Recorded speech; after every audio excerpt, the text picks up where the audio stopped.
the process to get it redacted is so in depth. It just, sometimes you have to go frame by frame. It just takes too long to do. Lieutenant Sean McBreen is one of 10 uniformed officers who work for the Newtown Police Department. So this is a traffic stop. When he is fulfilling body and dash cam video requests, it is one less officer patrolling the village. It's the justification for the bill that was tacked on to HB 315, which allows law enforcement to charge the public up to $750 for video.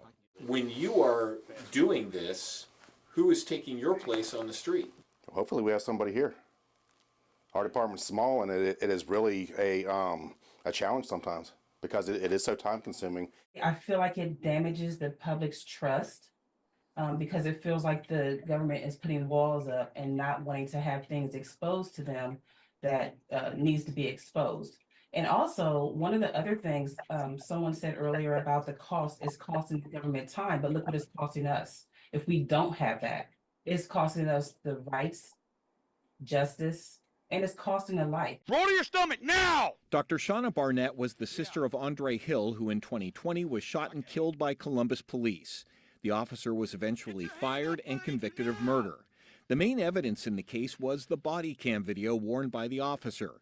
She was one of several clients of the Cochran law firm who held an online press conference today saying the new law needs to be changed or repealed. What do you say to police departments that say they are just overtaxed and they say they cannot police properly if their people are being used to look up video? I have very little sympathy for that particular perspective when it comes to law enforcement complaining about having to put together records because of their conduct. If they don't want the public looking into their conduct, stop shooting people. Newtown Chief Tom Synan says he does not appreciate the legislature dumping this controversy in his lap. So it is kind of a balance of how do we do transparency, make sure the public has the information it needs, but then again, how are we making sure that we're not so overburdened with these requests that the village is not being covered by the officers that they pay for.